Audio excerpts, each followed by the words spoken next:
Aliens bad for homeland, but good for business.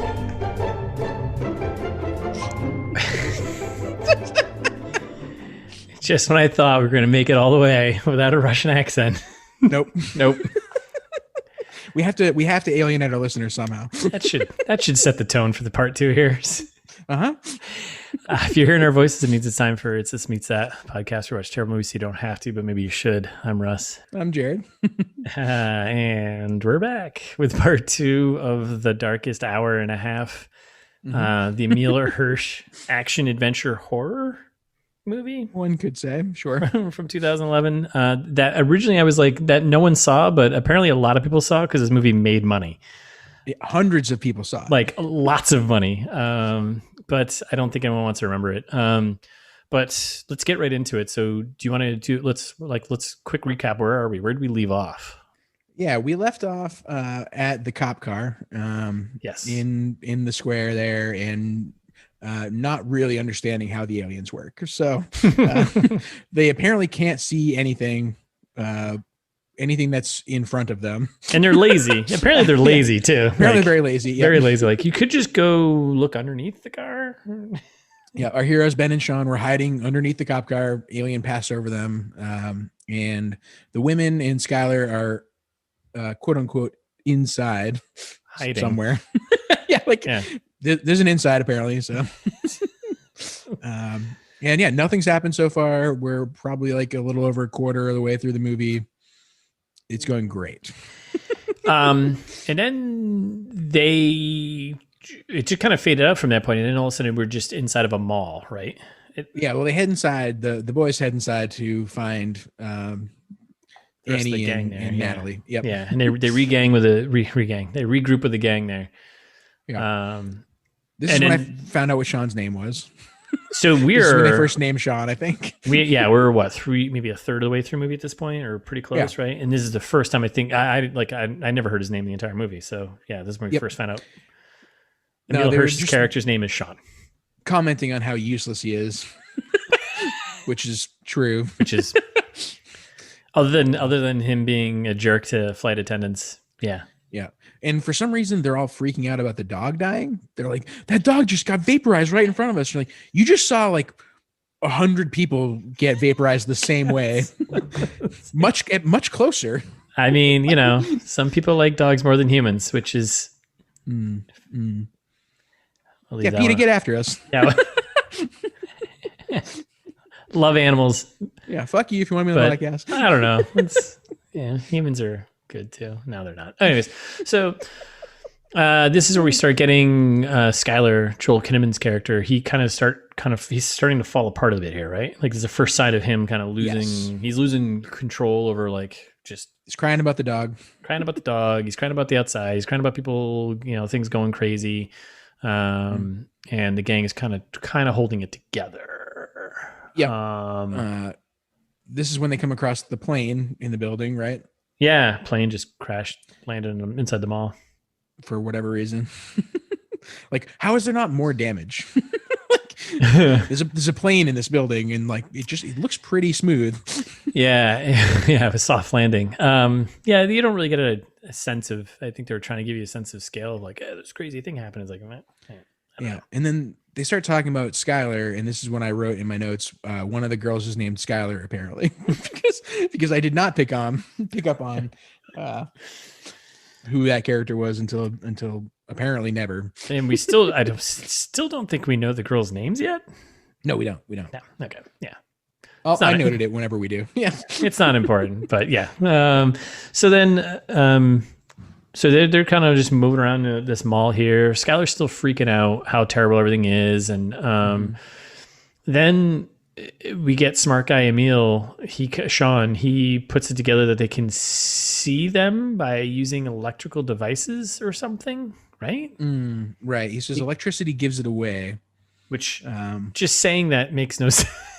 Right. He literally, that's the quote. The actual quote is he says, electricity gives it away. You're like, gives what away? Context, please? Yeah. Can you give us, can you draw this out and maybe give us a little, what does that mean? What are you saying? Yeah.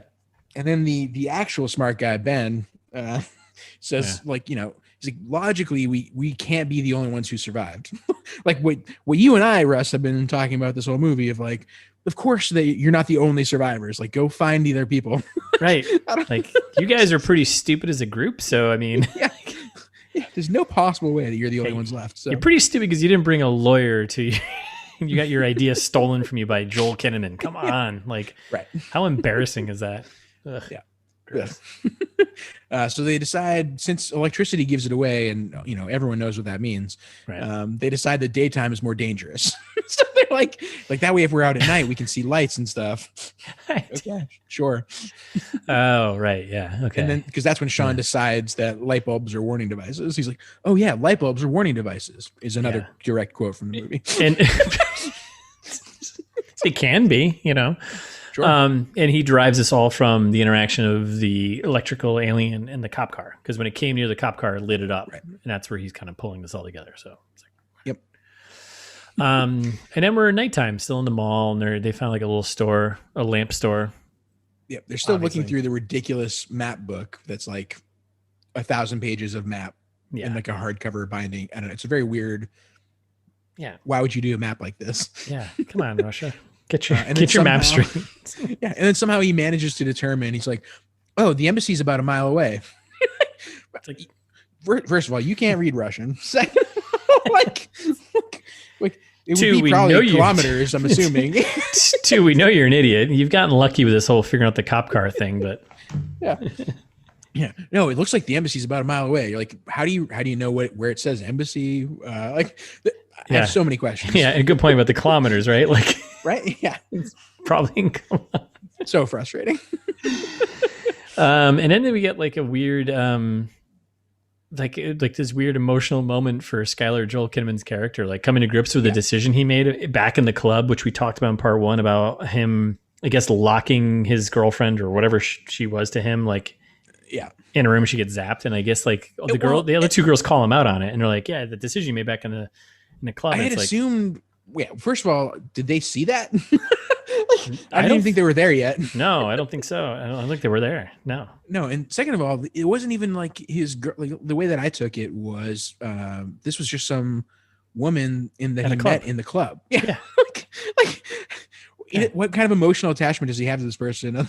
Yeah, and then like he's just it just feels like a really, I don't know, it's all just feels kind of forced and fast, and like doesn't make any sense to like all of a sudden now he's like kind of breaking down. I see these 2 seconds in my head over and over again.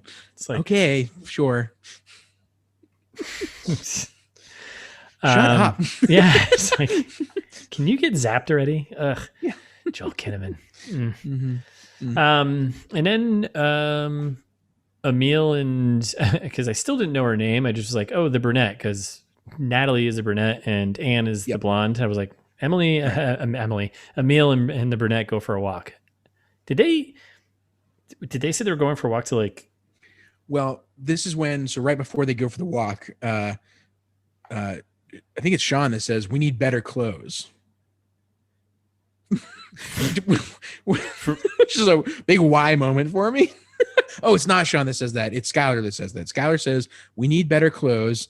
And then that's when Sean cracks his joke and says, "Well, what's the dress code for the end of the world? Jacket, no tie." And then everyone in the room was like, it's like, why? Why is any of this happening? Like, why? Like, everything all of his jokes that he said are not good. No, none of it's funny. He said the Rocky IV joke, and that's not that funny, Right. It's Rocky IV all over again. Again, these are jokes that like I feel like I would say, and like no one should be laughing at them. Yeah, and I'd go, ugh. Thanks, Russ. Like, exactly. Sorry, man. I'm just trying to lighten the mood. Yeah, it's okay, but I'm comfortable calling you out on that. Right, which someone should be like, "That's not funny. Shut up." Yeah. Yeah. So then this is when they go on a walk, because that's what it's. They need new clothes. Which, for why? What a terrible reason and why to like make characters get into like a stressful situation. Like that's a terrible like. And then this happens because we need to go get better clothes. Yep. I was confused. I was like, oh, maybe they're going to like go on like a watch or something. I missed the whole conversation there. So no, the whole catalyst is they're going shopping. they're not even going shopping. They're going to steal clothes. Right. Sorry. They're going looting. Yeah. So they're, and then they're like, this is weird too. So he's in like the front, like of like the. You say he, me and Emile Hirsch, right? Sorry, Sean? Emile Hirsch, Sean. There, he's like by like one of the models there, like in like the glass front, front mannequin. Yep. Yeah, mannequin. And he like takes the jacket off, whatever, and he's putting that on, and then Natalie, we don't technically know her name, the brunette, right, is on the other side of the mall, and he's like, I was like, why'd they split up like that? And then she finds some jacket or something she likes and goes to like, she takes off her shirt to go to, just, her bra, whatever. And she goes to change and Emile Hirsch's character is just staring at her like a peeping Tom. Like a real creep. Yeah. It's very weird. Yeah. And she turns, she's like, it's fine. That's cool. That's cool. You're looking. So, and I think that was another weird thing. Like the reaction there, didn't even seem like it was that's fine. To me, it's not how I took it. I just kind of like, I don't think she's a good enough actor to like to like really put that on a thing. Like it was just kind of like like I took it as like she just like turns around and like sees him, and then no one acknowledges anything that happened, and then they move on to the next scene. And it's that's like, it. Yeah, this movie's awful. Yeah. Like, how should I feel at this moment with him staring at me? Yeah. Right. So then the alien, an alien shows up, and the lights in the mall alien vision. Yep, the lights start popping up, and then so Emile's behind the glass still in like the storefront, right? Mm-hmm. And the alien comes through, and he just kind of freezes, like it's like a little him and the mannequin are just standing there.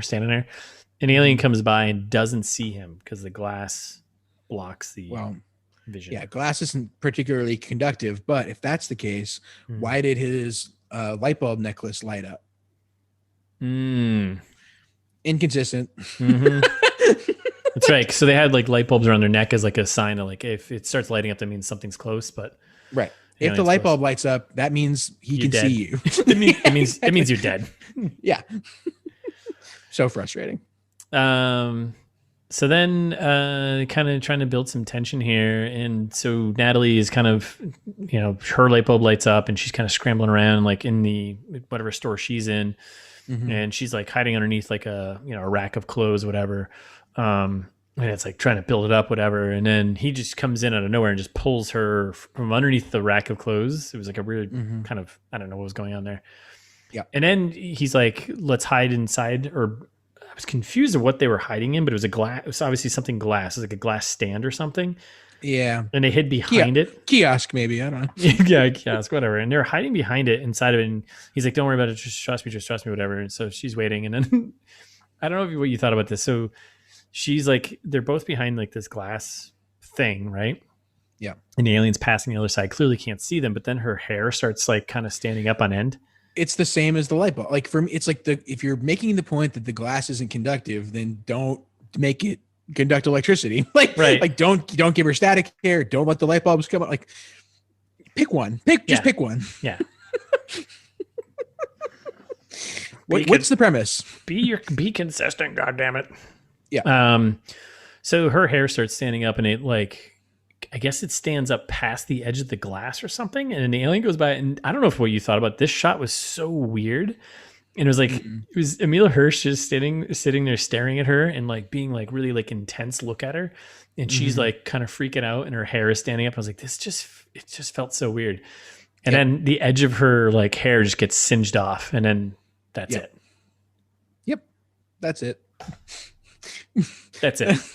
Then they're like, all right, well, let's go find our friends again. Yep. We're just going to stand up and go run, like what? What? Yeah. And then this scene is just bonkers. Rife with bad writing. Yes. Yeah. This is definition of terrible writing.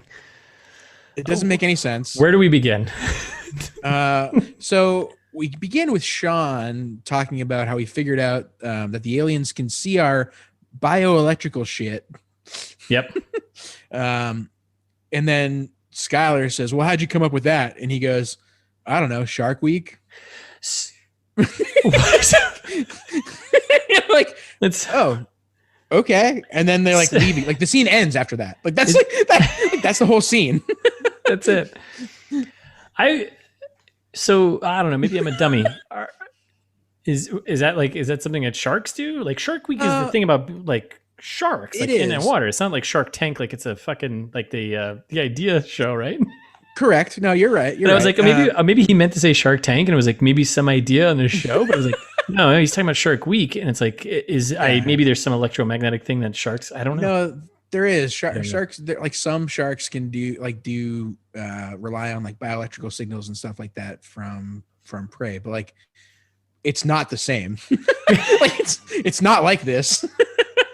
I don't know. Stupid. It's so frustrating. Yeah. And then that's it. Then they head back to the street. Yep, back to the Moscow streets there. It's nighttime, and they're heading towards the embassy, and the embassy is toast. Yep, but they found it. Like that was easy. Only a mile away. Done and done, right? Just lost a little hair, and that's it. So, and then they're somehow the whole gang is shocked that it's empty and abandoned. You're like, no, there's a crisis happening. Yeah.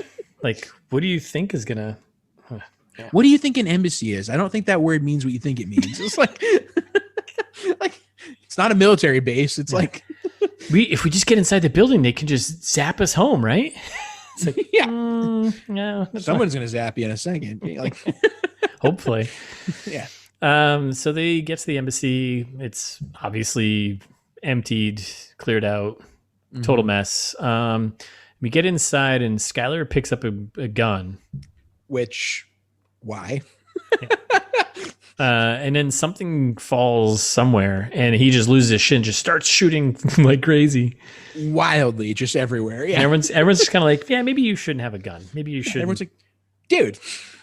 Yeah. Like, do you even know how to use that thing? He's like, yeah. And it's like, yeah, I don't think you do. Maybe you should just, you know what? How about you stay down here? I'm going to go somewhere else. Well, yeah, and this is when Skylar gets like his most punchable, I think. Yes. And really starts complaining about everything. So Sean kind of unilaterally decides that they're going to go up. Yes. Like he doesn't say where to what. He's just like, no, we got to get high so that way we can see stuff that's low. And everyone's like, okay, that's better than not an idea. So sure. Better than just sitting here and dying with Skylar. Right. Except Skylar, who goes, God damn it, Sean, we don't know what's up there. Sure, but yeah, you don't know what's anywhere. Like, do you have a better idea? Right. He does not. Guy who steals people's ideas. Do you have a better idea? Nope. Mm-hmm. I'm giving him too much credit there. He remains downstairs. Yeah, because he's dumb. Yeah, he's like, I'm just going to stay down here. Mm-hmm.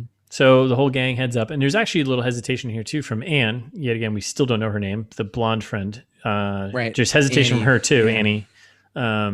When she's like, and then she does, and then but she acquiesces, and they all head up. Right. So the four of them head up, and then all of a sudden, like Emile Hirsch's character's got a flare. Yeah, that's what I was gonna say. I was like, did they steal that from the cop car? Or like, where did that flare come from? He's just walking around with a flare. I'm like, fine. It's like we'll just assume that they found it in the U.S. Embassy. Like, sure. And then what gets even worse is that the flare goes out, and then somehow they find a bunch of lanterns. They're like, oh, luckily there's a bunch of oil lanterns just like around here. Like, another fade out to black though. Yeah, because like when the flare fades out, we just fade to black, and then it fades back in, and like, oh, here's lanterns. We're somewhere. Yeah. Like, wait, what? Here's many lanterns. Like all of the tension you just potentially had by the flare going out, you just totally lost. And I was like, oh. Yeah. Oh, this is when the lighting department was like, guys, we are not getting a good shot. Like we need more lanterns. More lanterns. So they find some room, office, whatever, like kind of further up, and they've got like all these lanterns and everything's lit up. And then they find a memo that explains the plot. Yeah, they found a fantastic journal that someone kept, a fantastic ledger that someone kept. By the way, they're in U.S. Well, yeah, it'd be U.S. Embassy, so it'd be in English, of course. So, and they just kept great notes that pretty much recaps everything. The last 5 minutes of everyone's life. Like that's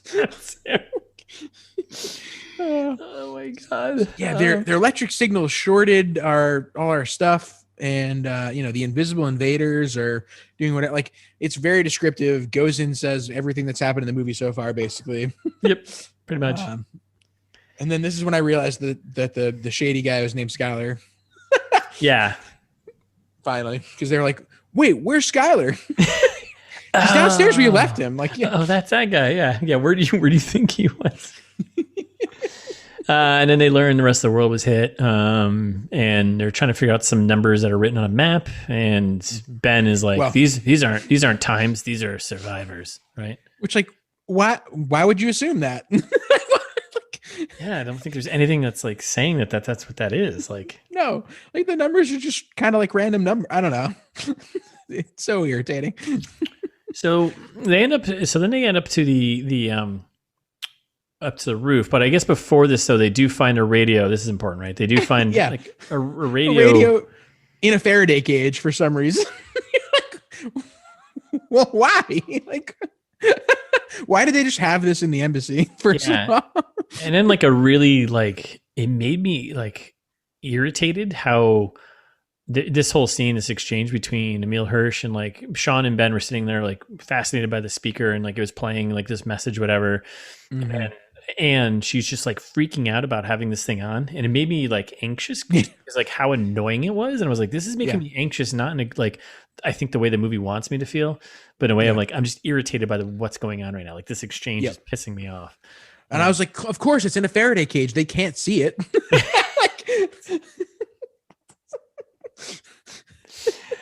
Oh my God. So then they head up to the roof, right?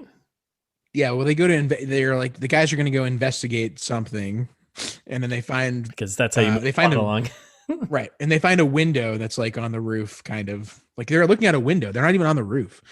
Yeah, well, it's like a helicopter. Well, it's not a helicopter landing pad, but just a helicopter. It's on top of it. It's such a goofy shot too. It's like they do a wide shot, and it's like they're on top of the roof inside of like it's like a smaller room, like a I don't know, like whatever. It doesn't matter. And they kick down and open the window, and there's a helicopter on top of it. It's all burned out.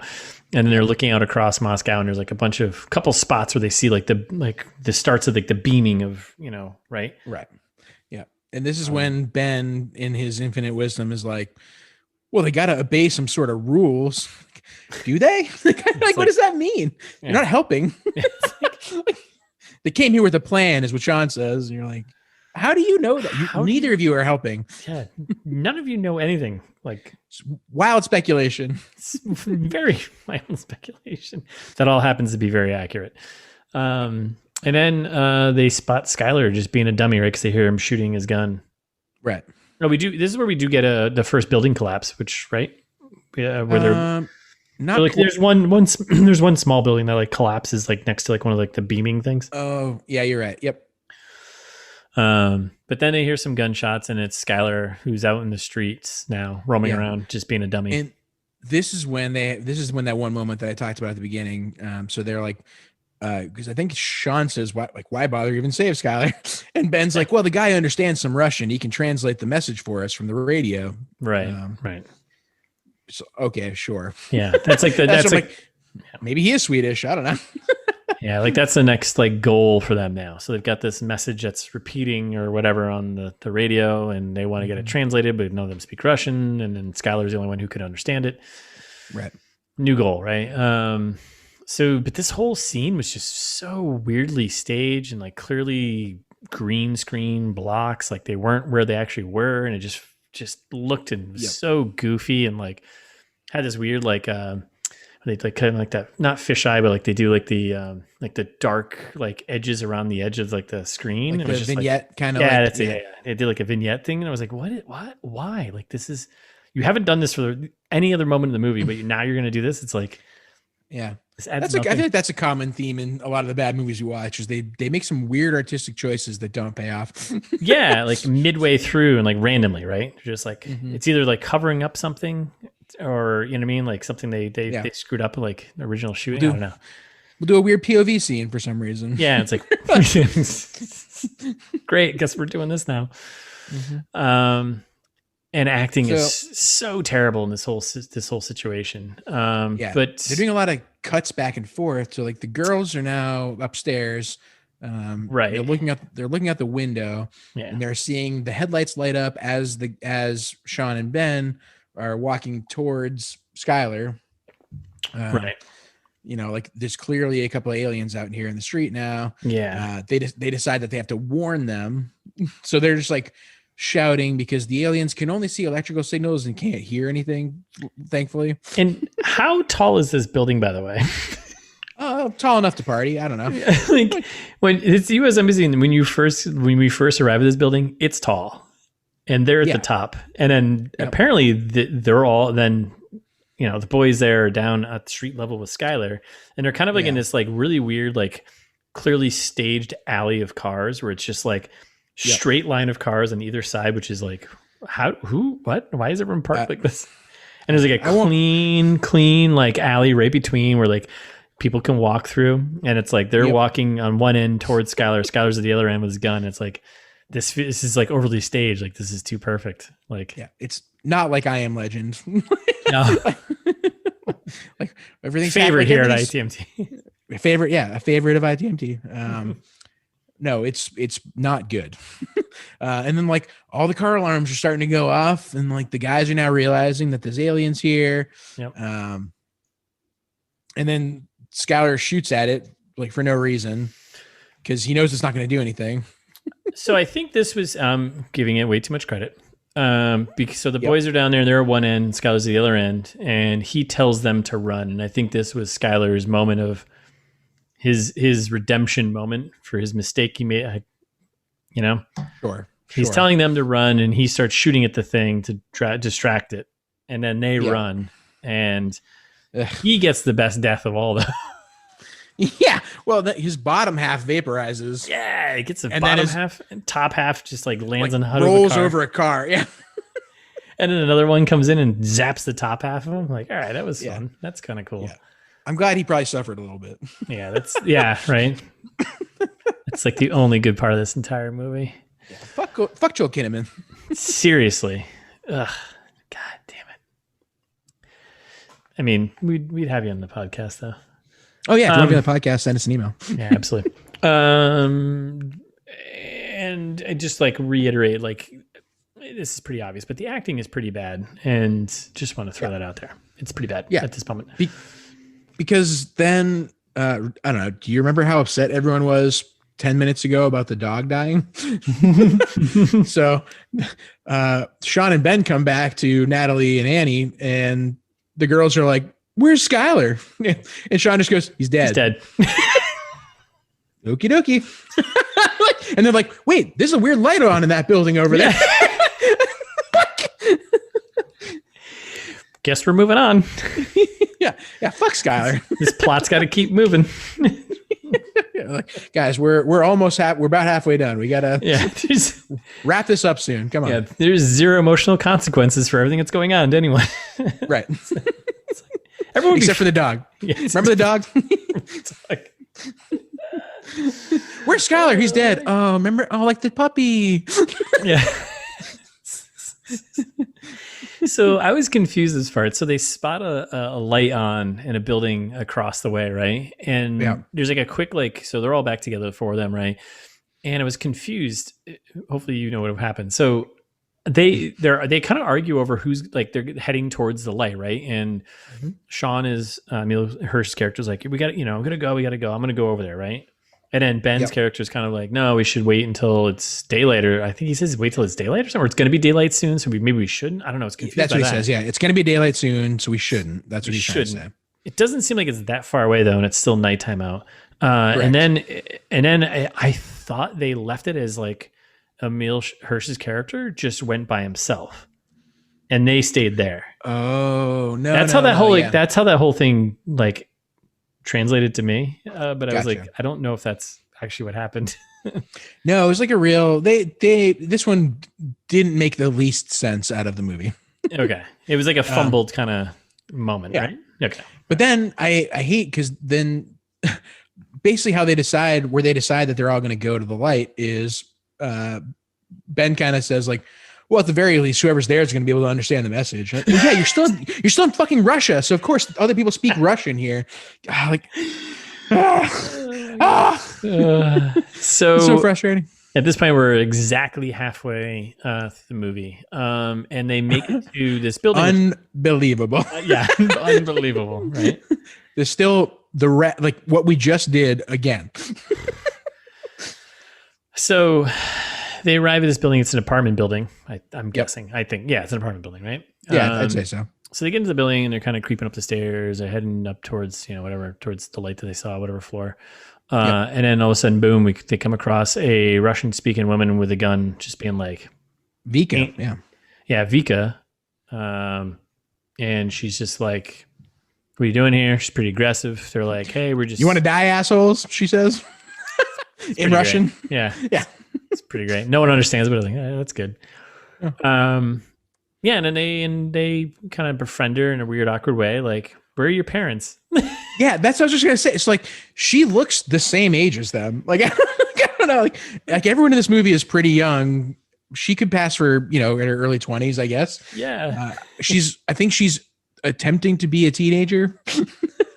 But they definitely all look the same age, and they keep calling her a kid. And was like, is she supposed to be like 15 or something? I don't know what's going on right now. Yeah, I didn't get it. And they're just like, yeah, hey, where are your parents? She's like, they're dead. Oh, but like the puppy. Oh, the puppy. I need more emotion on this. Think about a dog dying, not your fictional parents. Oh, yeah. Okay. Yeah, not your fictional parents or the friend that you just spent half the movie with. Picture a dog dying. Yeah. So she's like, okay, you guys are cool. Next time, just knock. What? So she just invites him into this lair with some old dude. I'm like, what is going on here? Like this can't be healthy. The apartment's a Faraday cage, clearly, like from the lockup setup here. Like clearly. Which it's explained. So they come in, it's a Faraday cage, which also, how much time did they have to set up this cage? So I think, and my assumption here, the premise is that Sergey just kind of had this already set up. Like he's already I think he's he's already off the reservation. He just lives in a Faraday cage. Yeah, I think so. Yeah, I mean, he built one for his cat, basically. Exactly, it's like a tinfoil hat kind of thing. So and then we meet Sergey. Yeah, this is when we meet Sergey, who's maybe the best character in the movie. I don't know. Yeah. Yes, either him or the leader, the Russian dudes later on. He's kind of fair enough. He's kind of cool. I think I'm going with Sergey. And Sergey's the one who's responsible for all of the heroing that happens later. It's true. It's true. Yeah. They wouldn't have any of that information without him. And I don't know. Poor Sergey. So Sergey's like, like we said, a little touched, and he's talking about how he turned on the light to attract survivors. And it worked. Okay. It worked. Yeah. It worked. And then, we got his cat who's, what's his cat's name? DJ Lance Rock. Which, what? Sounds about right. Does it? I mean, given Sergey's, composition. Yeah, I guess so. Yeah. Is DJ Lance Rock a person? Like, is it, I should have looked that up. I'm looking it up right now.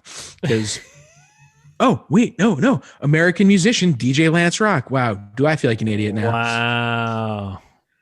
Oh, okay. Oh, boy. Oh, best. This is so depressing.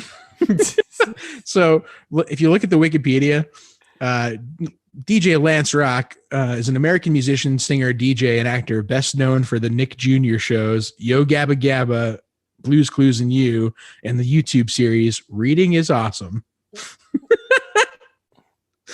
What a random reference. I'm so confused.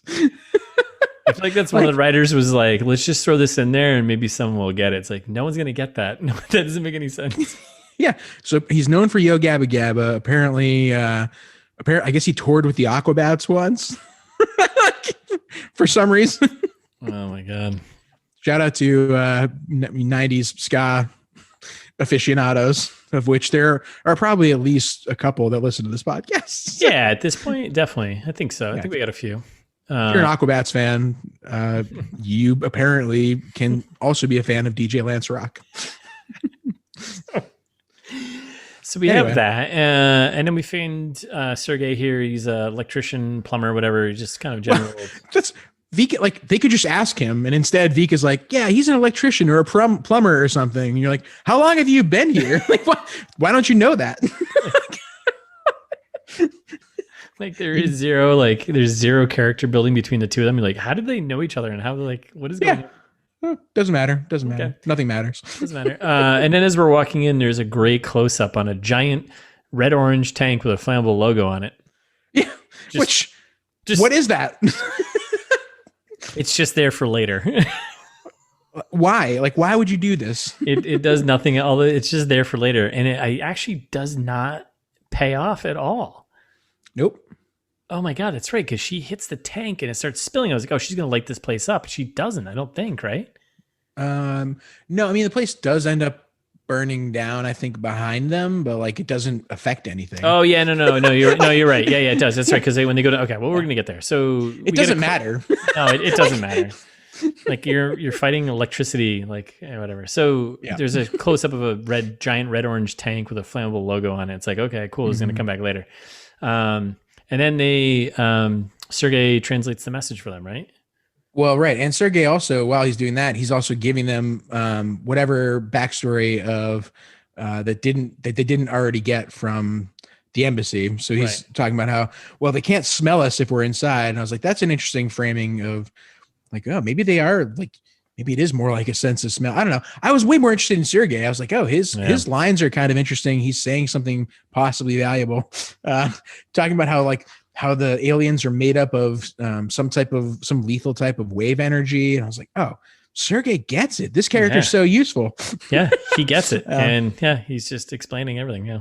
Yeah. Soon to be RIP. So Vika and Sergey kind of trade off translating the message for them. Right. Apparently there's a nuclear sub in the river. Apparently submarines are immune to the electric monsters. I mean, if you're underwater, I guess maybe, right? Water's a real good conductor. I don't know. It definitely is. But so yeah, I don't know. Me neither. I mean, according to Sergey, submarines are have built-in Faraday cages, which again, Sergey's useful. I'm not a submarine expert. I trust Sergey's judgment. And they make a point of calling it's a nuclear sub too. So maybe that's right. That's right. Because that's not. Maybe that's. I mean, that it produces electricity. I don't know. Who cares? I don't know. I guess it produces electricity by heat by spinning a turbine. Okay, fine, whatever. I think that's the point, but we're not going to leave that one alone. So frustrating. And then they're just like, well, we need to get to the other side of the city because the river is like far away.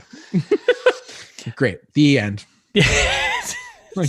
Fade to black later on that day.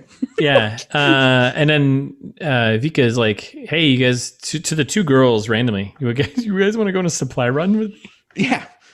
Sure, kid. I'm not a kid. So have we learned about we have not learned about the gun yet, have we? The microwave gun. No, not yet. Okay. But now this all just doesn't make any sense because like if he's got this microwave gun, why not? Anyways. Why not send her with that? Yeah, you think. Yeah, or go test it out. Like, hey, we're going to go supply run. Hey, one of you guys go with the gun and blah, blah, blah. Yeah. Team effort. A lot of options. Yeah, a lot of options here. So the three girls go on a supply run. We get some more alien vision, right? Yeah. And then definitely some condescending comments to the kid here. She's like, I'm not a kid, right? But yeah. And key factor, when they leave on the supply run, she does not lock up the Faraday cage correctly. Yeah, Annie, right? Annie. Yep. Annie is the worst. It's like, so, but also at the same time, Vika here, like, so she's way down the hallway and she's like, oh, just don't forget to lock the cage. Clearly that's going to come back. And it's like, cool, leave it to the person who's, doesn't know anything about anything. And she's like, kind of stumbles to lock it. It's like, hey, did you make sure it's locked? Like, how about we all just make sure it's locked? Wait a second. Yeah. Wait a second. Like, it's kind of like, I feel like we haven't had one of these in a while. But it's like very much like a paint by numbers, like movie writing 101. They're like, oh, like, you know what's going to happen later? Like, do a little hint at it now. Like, call it foreshadowing. Like, I don't know. I don't know. I don't know if that means what you think it means. Like, yeah. I think you just punched me in the face with like, oh, leave it to the idiot to lock the cage, and she's not locking it correctly. And she spends 3 minutes trying to do it, and it's like, why not just have one of the guys and like from the inside, be like, hey, we're heading out, lock the cage from the inside. Sure. So many options. So back at the ranch, the girls are out on their supply run, and the ranch being the Faraday cage apartment. Yes. Isn't that what you call the ranch? You don't call your Faraday cage apartment the ranch? Yeah, you guys can't see it, listeners, but Russ is sitting in a giant Faraday cage right as we speak. Yeah, I've been in one since 2010, so yeah. Yeah, the movie really got to him. So Sergey, again, the only good character in this movie, is apparently building this like sweet microwave projector proton pack gun to attack the aliens. And at this point, we did get a quick cut of alien vision. They're like starting to they've identified the light. They now see the people, but more than that, because they can't see I guess they can't see the light. They can see the women folk here. They can see Natalie and Annie and Vika doing their supply run, and that's when they get triggered to go investigate and hunt. Investigate. Yep. So meanwhile, Sergey is showing off his microwave projector. It's pretty dope. It's pretty badass looking. I'm into it. Yeah, talking about how you can use that to disrupt their electrical signals, and Ben and Sean have a little like throwaway conversation about how trustworthy Sergey is. Yeah, it was such a weird like side conversation. Like, it meant nothing. I was like, this conversation is going for a very long time right now. Like, yeah, like Ben, I think it's Sean that says, "Well, this guy sings to his cat," and Ben goes, "Yeah, but look at his cat." And you're like, "Wait, are you complimenting the like? I don't. What does that mean?" Like you didn't give us enough context to get it. Whatever your joke was here. Yeah, like look at DJ Lance Rock. I mean, come on, he's good. He's solid. Yeah. Look at that cat. Look at that cat. Okay. So the girl, back to the girl. So they get spotted. Because she knows a hiding spot. She's like, "Hey, I got to know a hiding spot." Yeah. That sounds like cool. She's done this. She knows what's going on here. But classic, Annie, stubborn Annie here. She's like, "No, I'm going to take the stairs and head back to the apartment." It's like, what? Yeah. Why? Why would you do that? Why are you obnoxious? Like, what is going on here? Like, if the Russian girl here knows the apartment and knows where the hiding spot is, and she's survived like the last week or two, whatever it's been. Yeah. And so so Natalie's obviously chasing after Annie. They both lead the alien right to the apartment, which they again can't lock correctly. Right. Like we've shown. Well, that's the whole thing, right? Like she has to go running up the stairs and heading back to the apartment, because then you can't have the whole payoff of like her not being able to lock the cage. Ugh. Yeah, Russ didn't put payoff in air quotes, but he meant it. Yeah, because again, it's script writing 101 of like, oh, remember the thing we did 5 minutes ago? Yeah. Oh, it's like, oh, how are we gonna do this? Well, she's gotta be stubborn enough to like want to go run back up the stairs. Yeah. So then the alien gets in, and Sergey's blasting with the microwave, and it's awesome. Yeah. He shoots the thing, and I think we get a visual of the alien itself, right? No, not yet. Just a tiny bit. Like you can see there's like some kind of black wire kind of thing. Yeah, kind of like structure. Structure inside like the yellow, like the orb of energy, whatever you want to call it. Yeah, we get it. We don't get a close look at it until I think like a couple scenes, but we get like our first little glimpse. So they run in. The girls actually flip up it just so happens Sergey's got a glass table for his coffee table, right? So they flip that up and they hide behind that. The boys are in the kitchen with the microwave. Sergey comes out. He shoots the alien thing here, and it works. And they're all like, "Yeah, it works." But then it gets stuck in the reload, which another setup for a payoff later on, which is really obnoxious. Yep. But it gets stuck on like the reload or something. He's having a problem with it, and then the alien just dusts him. He's dusted. Yep. See ya, bro. The one smart person in the whole movie is vaporized. Gonzo. Gone. Mm-hmm. And then we had a fun goof here. The gun that he had just drops right there at his feet, or where his feet were. But then it cuts to like the boys, and like the gun happens to just be like next to them at their feet. Yeah. How did it get all the way over here? I guess that's one way to make things happen. One way to movie. Yeah. It's one way to and then finally Annie and Natalie are the glass table's not working out for him anymore. Yeah, so the boys grab the gun and they head out to, I guess, like, it's kind of weird because I lost track of like where people were. So they head out to like the fire escape, right? Or like they're behind something, and then to the fire escape. Yep. I'm gonna say it right now. At this point we still don't know the two girls' names. I don't think, right? Correct. No, we do know Annie, because I started writing in the notes. Okay, I started writing Annie and Natalie. I started writing in the notes. So oh, you did? Okay, all right. We must have established at this point that they exist somehow. Yes, and they have names. I was like brunette and blonde because I was like, I don't remember hearing their names at all. But whatever. I think Sean said something to Natalie that at this point where he actually used her name. And I know that Natalie, when she was chasing after Annie, being like, "Annie, you dummy, stop running away!" Come on, Anakin.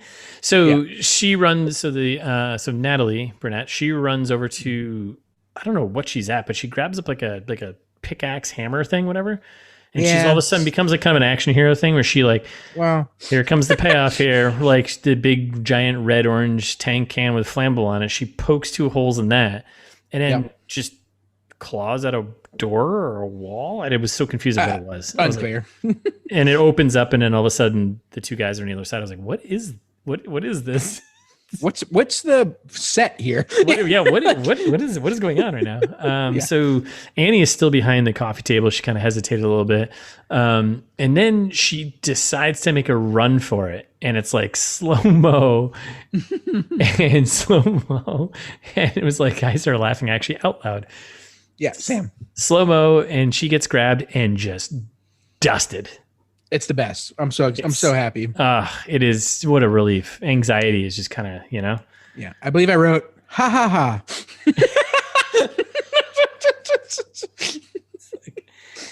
Oh my God. You were written to be such an annoying character. And you were. Yeah. And Natalie is sobbing immediately. Yeah. And just sitting there. And then all of a sudden, I think one of the guys, like Emile Hirsch, just remember, go fire escape. Yeah. We got to go.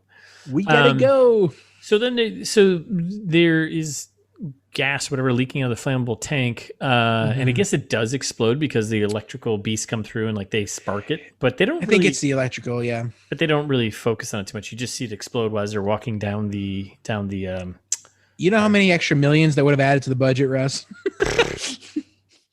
You can't show an explosion like that. So many. So then they get to the bottom of the fire escape, and then hey, guess who's here? Vika's here. Yeah. The person who went to safety, like a smart person. Yeah, and she just happens to be here. Like that's a good. And she goes, "That works." Where's Sergey and Annie? Yeah. well, about that. Yeah. And she acts about as good as she can in that moment. They should have been like, think about the dog dying, because she's just like, she does this. She's like, she just turns her head and looks down, and she's like, oh, okay, next scene. Vika's maybe the best, one of the best actors in this movie. I think, right? Like, yeah, I mean, and probably. Trying to think of how everyone did their part here. I think Sergey did a good job. Vika, I think, did a good job. Joel Kinnaman had his emotional range there when he was confronting his, club demons. And then we're running away again outside. We have like every scene is running away outside. And then they ran. They ran so far. Yeah, so far away. It's daytime. And just like the regular Moscow streets, some Russian guys show up with a bunch of guns and metal armor on a horse. Like happens all the time. It just happens across guys with flamethrowers, rocket launchers, and a horse wrapped in a Faraday cage. It's like, okay. Yeah. Love to see it. Here we are. Playing Mad Max. Which they start blasting also, on the aliens. Where did the horse come from? Is that no clue. Like they're in the middle of the city. You're right. Like, where did that horse come from? It's like literally just to show like this guy's the leader. Yeah, maybe he's a police officer. Maybe they have police horses in Moscow. I don't know. Probably. I don't do. Yeah, I guess we have police horses in Boston. Yeah, I mean, they only come out for like special occasions, though. It's not like it's right. Well, this is a special occasion, Russ. This is fucking aliens. I sit corrected. So yeah, we got a situation now. So now we're 5 again, right? So we got we're 4. 2 girls the boys, and then they come across the Russian bros here, who do a fantastic coordinated attack on one of the aliens. Yeah, they just start blasting. Yeah, flamethrower looks pretty terrible CG. One guy's just firing his AK. Another guy gets the rocket launcher, and the guy on the horse is just kind of instructing everyone to do what they got to do at the right time.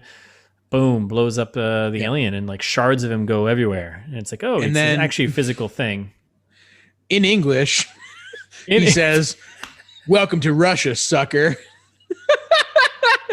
I love that you called out like in English because like, yeah, that's why? Like, why would he say that? Because at this point, then Ben and Sean start talking to him in English, and he's like, "Oh, you're Americans." Oh, so you didn't know, so you had no reason to speak in English a second ago. Yeah, you could have just said it in Russian and given us subtitles. Like, sure, like you did the rest of the movie. Like, and this is when you get the aliens bad for homeland, but good for business. And you're like, what? I don't get that. Like, that line doesn't make sense. Like, listeners, I'm sure that you thought when I said that at the beginning of the episode, maybe there'd be some context. Maybe it would make sense. Maybe there's some kind of economics at play here, the old trickle down, buddy, but no, it's not. No, it's just a line that's said because someone wrote it and they're like, oh, this sounds like a cool line to say. It's welcome to Russia, sucker. And then, oh, you're Americans. And then aliens bad for homeland, but good for business. That's exactly the order it happened in. Yeah. Yeah. It sounds like a bad translation. Yes, it's not. It's the movie. It's the movie. So then we learn a bit about the alien, though. We learn that it's got like the. Wow. Do we? I don't know, not really, but we learn that it's got like it can be defeated, and that it breaks up into like shards. And Emile Hirsch's character grabs one of the shards and throws it in his bag. Right. Which still, some kind of armor, which still has the bottle of vodka from the club, which is important. Right. Which.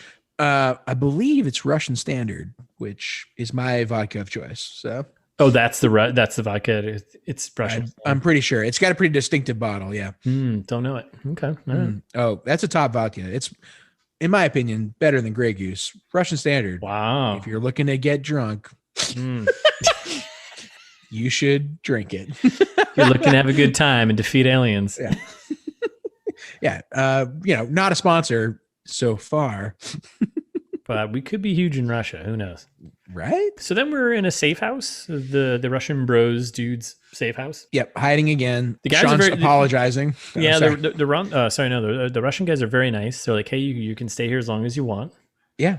Very hospitable. Open, very nice. I was expecting him to be a little more, They seemed a little rough around the edges. Sean shares their plan to get to this sub. And Russian guys are like, that sounds like a really bad idea. Yeah. Well, but right before that, that's when Sean is like apologizing to Natalie about Annie, and Natalie and Vika are hanging out, doing a little bonding. They're trying to build some character emotional connection here, and it's not working. Yeah, it's not working. It's not working. And they're like, so I see what you're doing, but it's not working. Yeah. Bad job. Bad job.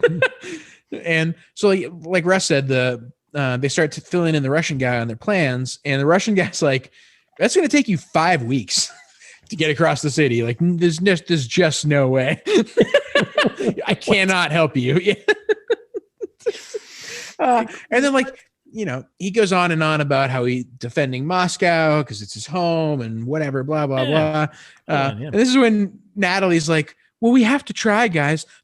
This isn't our home. I was like, fuck you. Yeah, I was like, I don't think that's helping. That's like, why would you, what? Well, we've got to do something. We're not Russian. Yeah. I was like, what? Okay. And then Emile Hirsch's character, Sean, gives a speech. Basically, like a little mini fired up speech, and it's pretty shitty as far as like inspiration speeches goes. Yeah. But at the end of it, like the Russian dudes are like, all right, yeah, we'll help you. Yeah, at the end of it, he's like, we got to fight the hell back. And the Russian guy's like, you know what? The way you formed that disjointed sentence, I'm in. And then immediately, way more helpful than anyone second to Sergey here. They're just like, oh, you know what we should do? We should use the metro. Like, we should use the subway system as the as a means of travel. Oh, why didn't you think of that earlier? Why'd you say it was going to take 5 weeks? Yeah, right. Like, how you're the leader and you don't. Okay. All right, so we're moving on. So then the gang leaves. The gang now being, we have Natalie, we've got Vika, we got Ben still, and we got Sean still, right? Yeah, not to be confused with Ben Stiller. Right. Not in this movie. Not in this movie. And then we've got the Russian bros that we first met, just like 3 or 4 of them. The leader, he's like tells the safe house, like, hey, so-and-so is in control. I'm going to help them get across. Yep. Okay, cool. So they're running away outside again, as always. Outside again. And then they get into the tunnel, right? Into like the metro tunnel. Yeah. And this is when the Russian guys, they know the light bulb trick too, which it seems like they're the same light bulbs. Yeah, maybe it's a standard light bulb in Russia. I don't know. Again, a question for our listeners in Russia: do you measure light bulbs in watts? What's the Russian equivalent of watts? That's a good. That's a great. Is it like metric and imperial? I don't know. Like, I assume we do everything wrong, so I don't know. Maybe no one else uses watts. All right, enough of that. Anyway, so enough of this bulb talk. So they toss some bulbs out, and they're kind of creeping into the tunnel, and then the bulbs start lighting up. Surprise, surprise! The aliens show up. No doubt. And then everyone kind of scatters, right? And then, and now the Russian girl, Vika, she's hiding just behind a pillar. I don't know. It's just kind of weird how this all played out, but everyone just kind of scrambles off to like different spots. She ends up behind like a pillar because there's like a bunch of pillars, like every, X number of feet. Right. And she's just hiding behind this. And like, there's all of a sudden now there's lightning lassos or bolts or rope or something. I don't know. That's what I was going to say. When, we're talking about inconsistency in this movie, like all of a sudden, electric lassos are a thing that you like all of a sudden the aliens have new tools that they can use to dispatch with people. Just whatever vaporize them. Yeah. Just whatever fits the scene, I guess. We know you're capable of vaporizing the people that you can get a hold of. Why wouldn't you just do that? Right. Like literally, I think if I'm remembering back to the trailer correctly, I believe it was phase 3 that was destroy all life. Yeah. That's Take a cue. Take a cue. So she's hiding behind this pillar thing. And I feel like as a character, she feels a little bit, this feels like kind of discrediting her character. Cause like, I feel like she was a little more control and understanding of how these things work. And it was kind of irritating. Like all of a sudden now she was like stuck in like, I don't want to say it, but like kind of damseled in distress type of moment where she was just stuck. And it's like, she was smarter than everyone else. And she had like a clearer grasp on these things. It felt like, but not to defend the movie, but I think they realized they fucked up earlier and they were like, oh yeah, I forgot she's a child. Like, let's make her dumb for a scene. Right. Kids are stupid. So kids are stupid. So Ben, so everyone's kind of split up, but Ben decides to go and save her and help her out, right? So he makes his way around. Idiot. Idiot. He goes over there and by saving her, all he does is like walk next to her and just pull her away from the pillar.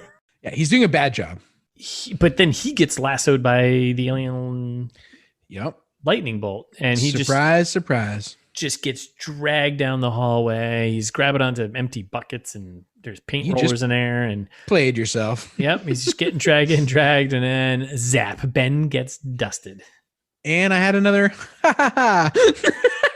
because it's pretty funny. Yeah.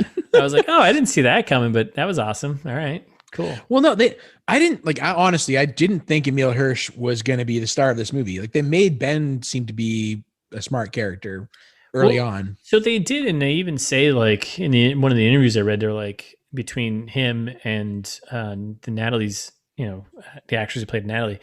And like Ben steps up and is kind of like the leader. And I was like, I didn't really get that feeling at all. That Ben was the leader? Emile Hirsch definitely still had all the lines. He was definitely the one who like felt like he was leading the charge. Yeah, I mean, I was very mixed. I got the Ben as the leader vibe, and that's why I was kind of like I was confused, right? Because Emile Hirsch's character was like he's the one who figured out the cop car thing and like how they're and like the light bulb lighting up stuff. He's the one who figured out couple other things. Like Did he? Yeah, I don't know. Anyways, let's move along. So then I guess the aliens just give up. Well, yeah, and Sean gets sad. The aliens give up and go away. And then they do like that muted slow-mo sad music whenever a main character dies. So like the same thing happened earlier when Skylar died, and they did like, you know, slow-mo, like whoa, whoa, whoa. Yeah. And you're like, it's like, oh no. Okay. All right. Something bad must have happened. So they escape and it's daytime. Because why not? And they're outside running around again, because that's literally the whole movie. Yep. Just running around Moscow. And then they find a boat. Like inexplicably, they're like, oh wait, there's a boat. And you're like, wait, the boat shouldn't work because it's got electricity, presumably. I like, this was so weird too. Like, yeah, they just ran around and like they came across a boat and it was like, no one was on the boat, right? They probably got vaporized. I don't know. Yeah, I would think so. I don't know. And then it does this weird thing where like it's focused on the boat. The camera's focused on the boat, and it just kind of like pans over to like the water, and then we have another fade out. And I was like, what? Like, what are you doing? Mm-hmm. And then we're on the boat, and we get a little emotional time, a little character building here. You know. I mean, my first thought is, why does the boat work? And then my second thought is like, why do they expect the boat to work? Because it shouldn't, like, based on everything they know, like the cars don't work. Like vehicles don't work anymore, apparently, other than submarines. Yeah. Right. Because it's nuclear and everything else is battery run, and all the batteries are getting pulled, you know, you still need a battery to power a boat, right? Charge it, you know, start. So frustrating. So yeah. So then they start getting into their feelings. Natalie's comforting Vika about Ben dying, saying it's not your fault, but it is. And Natalie's comforting Sean about Ben, and like, again, we've talked about it the whole time, but there's no character development. I don't care about any of these people. And Sean, like, they do another like little throwaway of trying to make you care about Sean and Ben. And you're like, our moms were in PTA together. He was in the smart class. They made us play together. You're like, that's the whole line. It's like, and then they start flirting. Yeah. So then it's like, we should say goodbye. I never got to say it to Ben. Like, that's your best line here? That's your line? You're referencing your dead friend who just got zapped? Like, shoot your shot, but this ain't it. This ain't it. Yeah. You fucked up. So they're trying to have this lovely moment and then crash. The boat just crashes. It's like, who's driving? Which, did you notice when they did the outside cuts of the scene with the boat? Did you notice that it was like very obviously they just like filmed it in reverse? So yes, this is where like I don't think the boat was working. I think that they actually had a little bit of consistency for a change, and the boat was literally just floating. I think they were supposed to trying to show that, and so they showed the boat driving like clearly, like.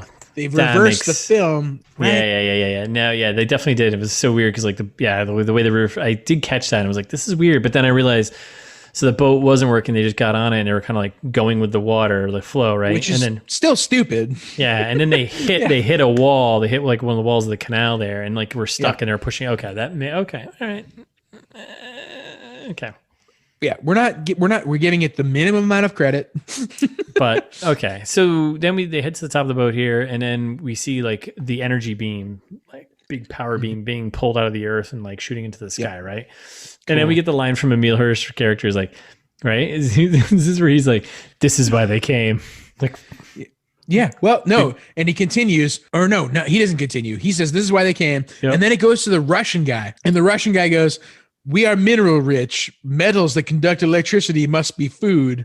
And you're like, what? Do you have any evidence of this at all? Based on what? Like what? What do you mean we are like, mineral rich? Just remember, like, why? Any facts, anything, any evidence to any of this? Yeah, and then this is when they do the slow-mo one more time. Oh, this is oh my god. So all right, so they're on the top of the boat here, right? And then they're kind of like looking around, and I think Vika, she spots the submarine just kind of randomly, right? Like, oh, there it is. It's like, well, that's convenient. Yep. Okay. Cool. Great. And then right next to them, a building starts to collapse, and it's Yeah. Terrible CGI. I got to look up what came out in 2011, but I mean, come on, we had like 2011. We were doing pretty well with CGI. Like, come on. Like, Transformers 4 came out in like 2011. yeah, that's right. So. Even the first trailer, right? So 2011, we were doing fine with CGI. Yeah. It just doesn't look good. So this building collapses, and then Emile Hirsch's character is like the only one who realizes like that building collapsing is going to just dust us all or something. It's like, what? Why? What? This is like so frustrating. So then they do a slow dive away from the building collapsing. So this is a massive plot terribleness, right? So him and Natalie hold hands as they jump off the boat, and it's like a correct. Right. So they're both holding hands, and then it's the worst green screen CGI thing ever. Clearly they're just jumping off a cardboard box into like a mat or something. It looked just so terrible. So they're holding hands. They jump off the boat. The building collapses. It just blasts across, knocks over, debris and everything going everywhere. And they land in the water, and they're going underwater, and it's like kind of chaos, right? And they lose each other. And right. And then Emile Hirsch's character pops back up, and he's lost her, right? Yep. And he's yelling her name, yelling her name, yelling her name, yelling her name. Not just lost her, she's away. She's been transported to the other side of town. Kilometers away. So inexplicably, I said the same thing. I was like, what are you talking about? What is going on? So like somebody's leg got mangled, first of all, which they also never addressed again. Remember they showed somebody's like gaping leg wound and then they never talked about it. We have to justify our PG-13 rating. We got to do a little gore. This is a plot hole nightmare. So, all right. So everything's crazy, but the whole entire gang, right? Vika, Russian Bros, Emile Hirsch meet up at the submarine. Mm-hmm. And obviously Natalie's nowhere to be found. So they meet up at the submarine, and so they're there and they're like hanging on the boat, whatever, and they're kind of getting their bearings, whatever. And Sean, Emile Hirsch's character, is just like, we gotta find Natalie. We gotta go get her, right? And like, who's the captain of this boat? And the captain's like, it's me, whatever. And he's like, yeah, dude, I'm here. No, it's not him. That's critical. Oh, yeah. No, you're right. He goes, who's the captain of this boat? He's dead. Like this guy's like the de facto captain. So then that would make him the captain of the fucking boat. That's stupid. Come on. It's like, come on. Like, that's dumb. Like, next in command. Are you the one next in command? Then now you're the captain of the boat. That's how this fucking works. Like, this angered me. I'm angered now. I'm all fired up.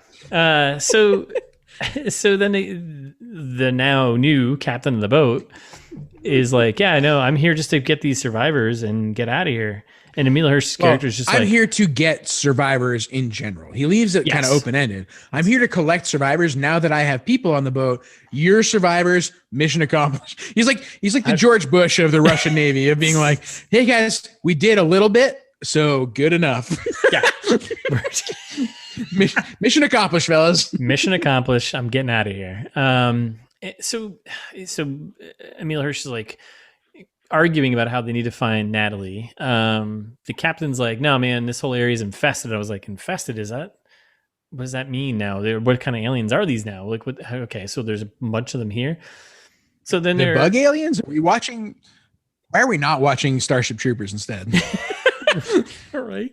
So Emile's going on like this big speech about how we got to find Natalie. Like, it's one person, but we got to find survivors. This is like a little speech again. And then all of a sudden we see a random flare just shoot up in the very far distance. Out of like nowhere. What was 5 minutes ago a 5-week trip, according to lead Russian guy. It is so far away.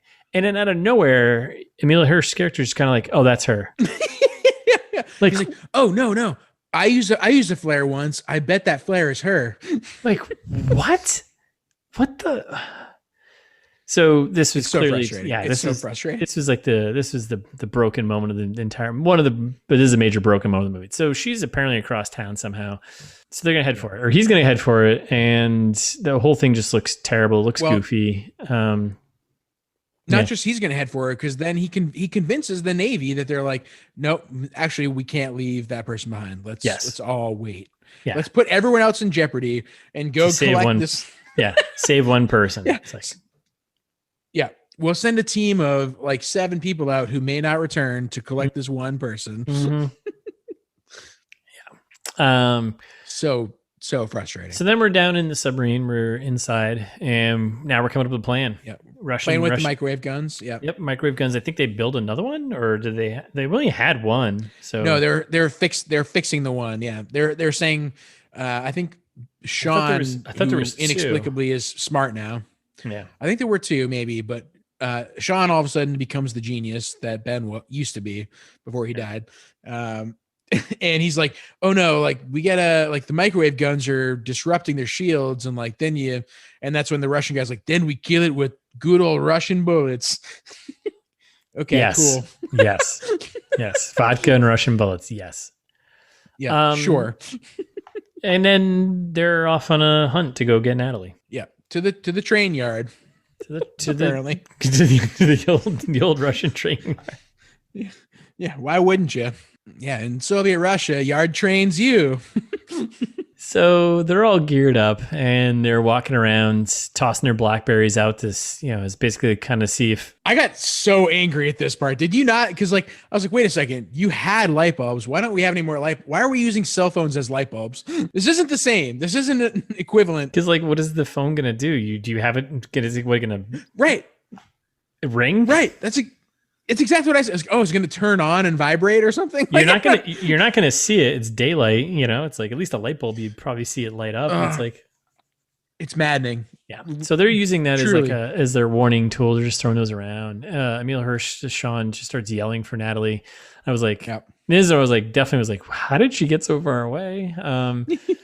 And then we get a moment of Emile Hirsch again fiddling with his microwave gun, which I thought they fixed in the submarine, but then they didn't apparently. And it was the same problem he had when Sergei was having a problem loading it, and he's fiddling with the thing. He can't figure it up. And he found the flare gun on the ground, but no Natalie. That's right. Yeah, right. And they're tossing more cell phones. More cell phone tossing. It's like, you're just littering. This is when the cell phones start ringing. Apparently, that's what cell phones do when you power them up, is ring. Oh, did I miss they started ringing? Yeah, they started ringing. They did. It was like a, and you're like, oh, and then maybe I missed all the Russian guys were like, they're coming. Oh, okay. I mean, maybe I don't know how I missed that, but whatever. It doesn't matter. Either way, Emile's still fiddling with his stupid microwave gun, and he's like walking backwards, and there's train tracks, and an alien sneaking up behind him, and then he just trips and falls over. And everyone's just wasting bullets while Sean's trying to figure out the microwave gun. Like they're just pouring bullets into the alien, hosing away, right? And the alien's getting closer to Sean, and he's still fiddling with his gun. It's like, okay, they're building tension. He's gonna finally figure it out and zap him, right? Yeah. What happens? Well, finally figures it out. Zaps him. And this is our first real glimpse of the alien. Oh boy. It's so bad. It's like somebody made somebody took Connects. Remember Connects? Yeah. If you're like an 80s, 90s kid, you probably remember Connects. They're like knockoff Legos, but could do kind of more stuff. With a lot of weird rods and pegs and stuff that you put stuff in. Yeah. Anyway. Yeah, they made you feel smart when you built something out of them. Right. And the aliens look like a sphere made of Connects that has like a dog skull in the middle. Like a black, everything's black. It's all black. And then there's a dog skull in the middle somehow. It's terrible. Yeah. And we see them and I was like, yeah, this is okay. Yeah. Cool. Okay. This is where you put the other 5 million towards. Sure. So this happens, they zap him, and then the Russian bros just light the thing up and blow it up, right? And then Emile Hirsch's character kind of now goes from a train yard to a bus depot, and we hear Natalie yelling out, and she's just... It's all the same. It's transportation, Russ. Yeah, right. So then she's just hiding on a bus, and that's it. So she's on a bus. Emile Hirsch kind of like he's like sneaking through buses, whatever, trying to find her. And then we get the other Russian guys are kind of hanging out, and all of a sudden more aliens show up. I think we get like 3 of them now, right? Before he goes, Emile Hirsch tells the Russian guy, he's like, hey, use the water, create a chain reaction. You can shock them all at once with the microwave gun, and then shoot the shit out of them. That way you don't have to use so many microwave charges. Like Emile Hirsch is suddenly a genius. Yeah. And it's like, yeah, no, I know exactly what to do. Yeah. Set your microwave gun to potato and, Right. And then, so of course, like the aliens aren't idiots. So like they stop before the water. Right. Yeah. And they're like, oh, you can't get us. But then Vika shows up. Out of nowhere. Out of left field. And at first, starts tossing the old Molotov cocktail, right? Yes, exactly. So she shows up out of nowhere, and I was like, wait, was she with them the entire time? I was like, I don't think she was. And then thankfully, the main Russian guy was just kind of like, where did she come from? And she just starts tossing Molotov cocktails. It distracts and confuses the aliens, and they're over the water. And then that's when he zaps them, and then it kind of opens them all up. And then the Russians just like, it just kind of works. It's all just what? Why? It's stupid. It's like the worst ending ever. And then the aliens kind of explode into a pile of Kinects. We're so close. So yeah, they just explode. They're done. Russians are happy. Yay, we did it. Okay, cool. So, and then we cut back to Sean finding Natalie, right? He finds her on the bus. Mm-hmm. And he's just like, she's like, oh, you came for me. And he says, of course I did. Yeah. Why? Why would you? Why would you? This is so frustrating. Yeah. Very frustrating. And of course, so it's the aliens that start the bus, right? Like Sean doesn't have the ability to start the bus on his own. No, because it's supposed to be an electric bus, right? Because it's tied to like the electric line above. So the whole idea is that like the cop car, the alien comes by and like lights the thing up and it starts moving. So alien comes by, bus streetcar named Desire. Yeah. So the bus lights up, the doors shut close, so they lock him in. So it's now Natalie and Sean are trapped on the bus. Yep. And the aliens sneaking in through the back window. Total chaos going on. Bus alien action going here. Mm-hmm. This is where speed kicks in, right? We're basically on a bus. Yep.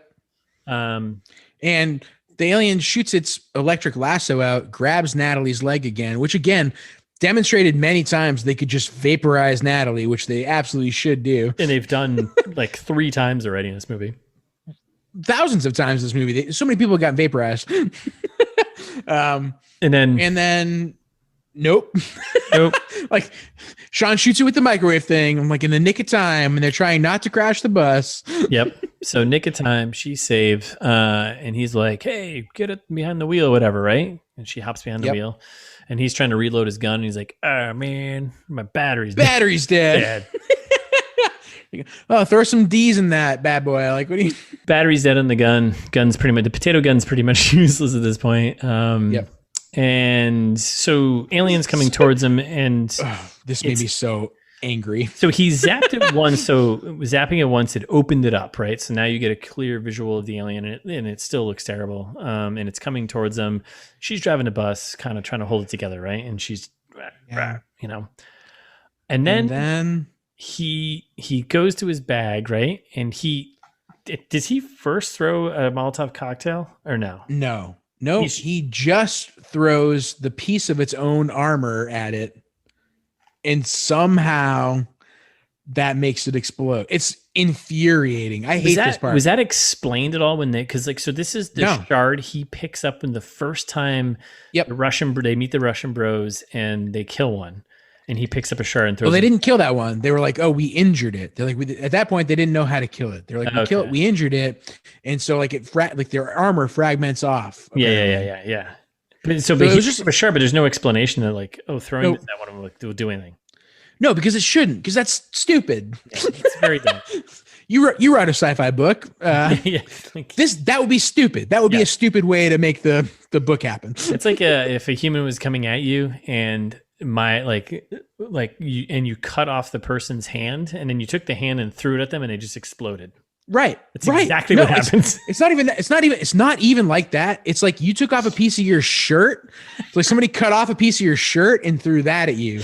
And then you explode. It's even stupider. This hasn't been explained that this is a possibility in this world. So no, it's infuriating. Yeah. And I was like, oh, okay. Well, that's cool. And then that's it. That's the last one. They did it. They survived the bus. The bus didn't crash. And then they just head back to the sub, which is definitely still 5 weeks away. Yeah. They reunite with the Russian guys and Vika. They get back to the submarine. Emile's trying to give a big speech, trying to convince the Russian bros to come with. And the Russian guy's like, hey, no, this is our home. This is where we are. We're staying here, blah, blah. But he's like, hey, you know what? You now have the knowledge on how to kill them. Go teach everyone else. And I was like, ugh. Well, and then Russian guy has like one of the only two good lines in this movie where he goes, this is the last day of extermination and the first day of war. Oh my God. I was like, that could be a cool line if the rest of this movie was good. Yep. That would have been so cool in a good movie. So then they have a very heartfelt bro goodbye. Emile's like, all right, man. And they part ways, and then they're on the sub, and BlackBerry message coming from mom to Natalie. Finally, her phone's working. I'm so mad. So nothing for Natalie has been so important in this whole movie as getting her phone working again. The whole movie. I mean, she, of course, trying to get in touch with her mom and stuff, but because like the last message her mom sent was like, you ran away, blah, blah, blah, to Moscow. Right. It's like, what? And then it's her mom texting her saying, I survived. I'm in Penn Station with some other people. Like, I'm praying that you're doing okay. Yeah, BT Dub, where the fuck are you? yeah. And then Natalie and Sean are about to kiss. Also infuriating. And Vika rightfully says, ew. Yes. And then puts her headphones in, and the submarine drives off.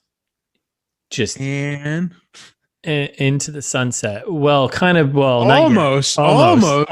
We have to set up the sequel. So the sub just drives off, and then we cut to Emile and Natalie over a map. Yep. And why all of a sudden they're in charge? It doesn't make any sense. Like there's people who are running this boat. Like there's got to be official military people who are driving the fucking boat, right? It's a nuclear submarine from the Russian Navy. Like there's definitely someone in charge of it. Yes. Yeah, that quote unquote captain. Right. So they're at a map, and I think they've figured it out, right? And they're looking at California. They're headed towards California, it seems like. Yep. That's what I get. And like there's a lot of like radio broadcasts in the background happening. We're talking about like, oh, people are fighting back around the world. Everyone's figuring out, like, it's like kind of Independence Day-ish of like, they're figuring out how to resist the aliens. And then Sean just closes it with, this is how it starts. Oh my God. No, this is where it ends, and hopefully continues to end. Yeah. And then it like it plays like a weird like Linkin Park ripoff song. and then the submarine literally drives off into the sunset. Right, exactly. Yeah. The end. It's so frustrating. Oh my God. I can't believe this movie happened. Yeah. I can't believe it made so much money. It made enough money to make a sequel. Well, there is no. Is there a sequel that came out? No. All right, and this movie came out 10 years ago, so there won't be a sequel. Thankfully, but like, I mean, at a $30 million budget, it made $64 million. Like, I know that's sequel money right there, right? It paid for itself. No, it's not. That's not. I don't think that's like doubling your budget. I don't know. I think that I think the movie industry has gotten used to like septupling your budget.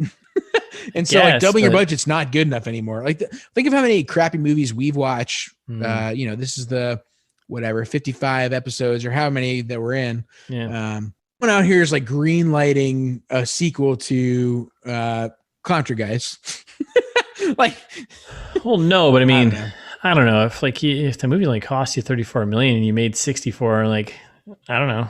Seems, they just took their money and ran. They're just like, they just took their money and ran and put it toward, they're like, whatever, we're not making a sequel of this. Yeah, no, you're right. It's possible. It's totally possible. Thank God it hasn't happened. So the other big thing, this is unrelated to the movie. I'm changing the subject because of how angry I am. Go for it. So before we close out for the week, at this point we have crossed into the 1,000+ download territory. What? Yeah. So thank you to all of our listeners for. That's awesome. I mean, we just had our 50th episode celebration, a few episodes ago. Yeah. This is huge for us. Thank That's you awesome. for supporting us. Thank you for listening. Keep doing it. Keep on keeping, and we'll keep doing this. Ideally, we'll try not to make fun of your country. America sucks. We make fun of America a lot. So if that makes you feel any better. No one is off limits. How's that? No country's perfect. Maybe we shouldn't have leaders. Maybe we shouldn't have countries. Borders are stupid. Right? Arbitrary. Let's all just hug. Yeah. Can't we all just get along? Right. But yeah, so I don't know. Unless you had anything else to say, I figure. No, in the meantime, just get out there and get vaccinated. That's all, But thanks for listening. Yeah. If you have a vaccine available to you, go and get it. Yeah. I'd appreciate that. We all would. Yeah, I think so. And so would your neighbors. So, but thanks for listening. We'll be back next week with a new movie. Yep. In your earballs as always. New movie, new trailer trash. But in the meantime, you can follow us on Instagram at It's This Meets That, and we're ITMT Pod on Twitter. Yeah. Or if you're feeling old fashioned, you can always send us an email at itsthismeetsthat@gmail.com. Or you can find all of our episodes at itsthismeetsthat.com.